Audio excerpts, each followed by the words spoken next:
আসসালামু আলাইকুম, কেমন আছেন আইন শিক্ষার্থী ভাই বন্ধুরা? আসুন আমরা আজকে আলোচনা করব সিআরপিসির তৃতীয় চ্যাপ্টার, যেখানে বলা আছে আদালতের ক্ষমতা সম্পর্কে 28 থেকে 41 ধারা। আমরা একটু চেষ্টা করব আজকে। দেখেন 28 ধারা যে বিষয়টা বলা আছে যে দণ্ডবিধির অধীন অপরাধ, এই সমস্ত অপরাধের বিচার করবে, সব অপরাধের বিচার করবে হাইকোর্ট এবং দায়রা আদালত। এবং দ্বিতীয় তফসিলের 8ম কলামে দেখায় দিয়ে আছে নিম্ন ম্যাজিস্ট্রেট আদালত কোনটা কোনটার বিচার করবে সেটা। আচ্ছা, এবার আসি আমরা এই যে 29 ধারা, এখানে বলেছে কিশোরদের ক্ষেত্রে এখতিয়ার।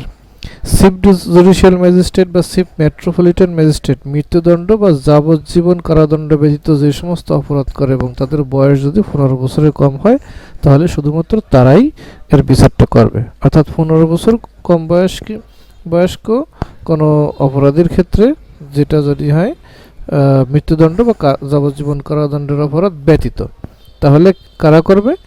যে চিফ জুডিশিয়াল ম্যাজিস্ট্রেট বা চিফ মেট্রোপলিটন ম্যাজিস্ট্রেট। তবে এক্ষেত্রে বিশেষ ম্যাজিস্ট্রেটরাও বিচার করতে পারে যদি তাদেরকে ক্ষমতা দেওয়া হয়।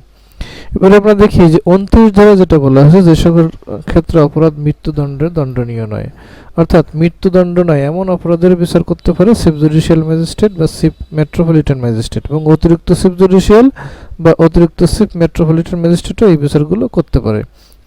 আর মৃত্যুদণ্ড যাবজ্জীবন বা 10 বছরের অধিক নয়, মানে 10 বছর পর্যন্ত কোনো অপরাধের বিচার করতে পারে প্রথম শ্রেণীর ম্যাজিস্ট্রেট বা মেট্রোপলিটন ম্যাজিস্ট্রেট। তবে এক্ষেত্রে মনে রাখতে হবে বিচার করা আর শাস্তি দেওয়া কিন্তু একই বিষয় নয়।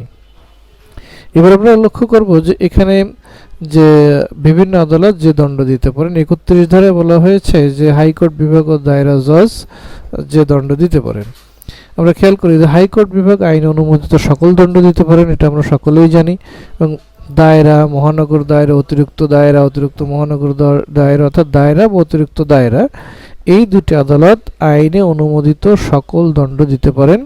তবে মৃত্যুদণ্ডের যদি রায় ঘোষণা করে, সেই রায় কার্যকর করার ক্ষেত্রে হাইকোর্ট বিভাগের অনুমোদন লাগে। সেই বিষয়টা 374 থেকে 379 ধারা পর্যন্ত বর্ণনা করা হয়েছে। আমরা সেইখানে একটু চোখ বোলাবো। তার আগে দেখি এই যে যুগ্ম দায়রা জজ, অনধিক 10 বছর পর্যন্ত তিনি যে কোনো শাস্তি দিতে পারেন। তার মানে হাইকোর্ট সকল শাস্তি দিতে পারে, দায়রাও সকল শাস্তি দিতে পারে, তবে মৃত্যুদণ্ড দিলে অনুমতি লাগবে। আর মহানগর দায়রা 10 বছর পর্যন্ত শাস্তি দিতে পারে।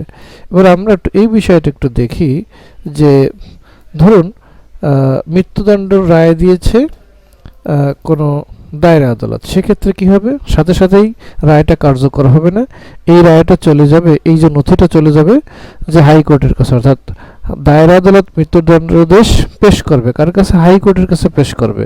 ঠিক আছে। এরপরে 375 ধারা দেখেন আরও অনুসন্ধান করবে, সাক্ষ্য গ্রহণ করতে পারে, ঠিক আছে, এই বিচারের উপরে। এরপর 376 ধারা যে বিষয়টা বলছে যে হাইকোর্ট বিভাগ কর্তৃক দণ্ডাদেশ অনুমোদন বা অপরাধের সাব্যস্ত করিবার বা আবেদন বাতিলের ক্ষমতা। এখানে বলছে দণ্ড বহাল রাখতে পারে, দণ্ড পরিবর্তন করতে পারে, নতুন বিচার করতে পারেন, খালাসও দিতে পারেন।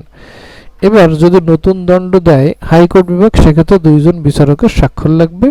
আর যদি তাদের মধ্যে মতনৈক্য হয় তো তৃতীয় জন, অর্থাৎ 2 জন বিচারক যদি মতের ভিন্নতা হয়, সেক্ষেত্রে তৃতীয় জনের কাছে যাবে।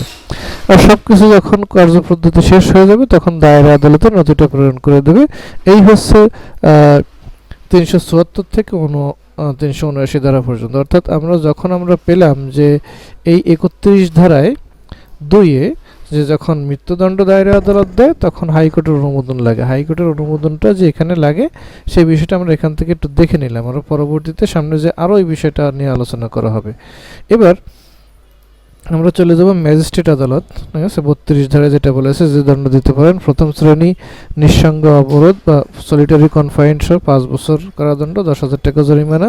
দ্বিতীয় শ্রেণী নিঃসঙ্গ অবরোধ বা সলিটারি কনফাইনমেন্ট যেটা, সেটা 3 বছরের কারাদণ্ড, 5,000 টাকা জরিমানা। তৃতীয় শ্রেণী 2 বছরের কারাদণ্ড, 2,000 টাকা জরিমানা। তবে এটা সংশোধন হয়েছে। ঠিক আছে, আমরা একই সাথে সংশোধনটাও দেখে নেব।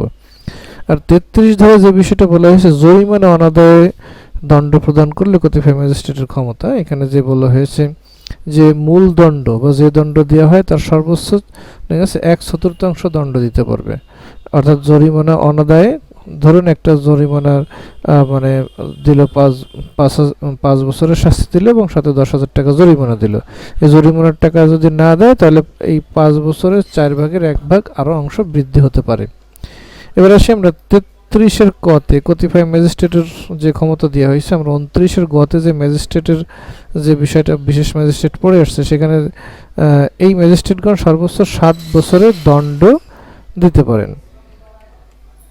তো এখন এইগুলো হচ্ছে দণ্ড দেওয়ার। এরপরে 35-এ বলতেছে যে একই মামলায় বিভিন্ন অপরাধে দণ্ডিত হলে যে শাস্তি প্রদান করা যায়, অর্থাৎ ভিন্ন ভিন্ন অপরাধে যদি তার শাস্তি দেওয়া হয় তাহলে সেটা 14 বছরের বেশি হবে না, ম্যাজিস্ট্রেটের যে এখতিয়ার আছে তার দ্বিগুণ হবে না, সাজা একটির পর আর একটি চলবে, একাধিক সাজা একটি সাজা বলে গণ্য হবে। এই বিষয়গুলো আমরা একটু খেয়াল রাখবো এখানে। আর 35-এর কত বলছে দণ্ডপ্রাপ্ত ব্যক্তি জেল হাজতে থাকলে সেই ক্ষেত্রে কারাবাসের যে সময় সেটা বাদ দেওয়া হবে, অর্থাৎ বিচার হয়নি কিন্তু জেল হাজত খাটেছে, ঠিক আছে, বিচারের আগেই জেলে ছিল, সেই ক্ষেত্রে মূল কারাদণ্ড থেকে সেটাকে বিয়োগ দেওয়া হবে। আর জেল হেফাজতের চেয়ে যদি দণ্ড কম হয় তাহলে আসামি মুক্তি পাবে, অর্থদণ্ড থাকলে সেটা মওকুফ করে দেওয়া হবে। এই হচ্ছে আমাদের যে 3য় নম্বর যে চ্যাপ্টার ছিল সেই 3য় নম্বর চ্যাপ্টার পর্যন্ত এই সংক্ষিপ্ত আলোচনা। এরপরে চ্যাপ্টার 4 এখানে পার্ট 3-তে আমরা চলে যাব। এখানে সামান্য কিছু বিষয় আছে, একই সাথে বলে দিই আমরা পঞ্চম চ্যাপ্টার নিয়ে আর একটা ভিডিও করব। এখানে বলছে যে সাধারণ কিছু নিয়মাবলী, ম্যাজিস্ট্রেট পুলিশ বা গ্রেপ্তারকারী লোককে সাহায্য করা। জনসাধারণ যখন ম্যাজিস্ট্রেট বা পুলিশকে সাহায্য করবে সরকারি সম্পত্তি রক্ষার্থে, ঠিক আছে, এরপর রেলপথ, ঠিক আছে, কোনো পথ ভঙ্গরোধ বা টেলিগ্রাফ ইত্যাদি, অর্থাৎ সরকারি মালামাল ক্ষতিগ্রস্ত হলে জনসাধারণ পুলিশকে সাহায্য করবে। 45-এ বলা আছে যে গ্রাম প্রধান, হিসাব রক্ষক, জোতদার বা অপরাপর ব্যক্তিগণ কতিপয় বিষয়ে তারা কি করবে, পুলিশকে রিপোর্ট দেবে আর কি, দিতে বাধ্য থাকবে। সে হচ্ছে চোরাই মাল বা ঠক, ডাকাত, ফেরারি আসামি, জামিন অযোগ্য অপরাধ, ঠিক আছে, অপমৃত্যু, এই সমস্ত বিষয় ঘটলে গ্রাম প্রধান বা হিসাবরক্ষক, জোতদার, অপরাপর ব্যক্তিগণ তারা পুলিশকে সাহায্য করবে, পুলিশকে সংবাদ প্রদান করবে। আমাদের এই যে আমরা চ্যাপ্টার 3 চ্যাপ্টার 4-এর ক্লাসটা আমরা সেরে নিলাম। আমরা ধারাবাহিকভাবে এই সব ক্লাসগুলো আমরা দেবো, যারা নতুন শিক্ষার্থী আশা করি তাদের জন্য উপকৃত হবেন। আর যদি কোনো বিষয় আরও জানার থাকে সে বিষয়ে কমেন্টস বক্সে গুলো জানাবেন। সবাই ভালো থাকবেন, এই শুভকামনা। আসসালামু আলাইকুম।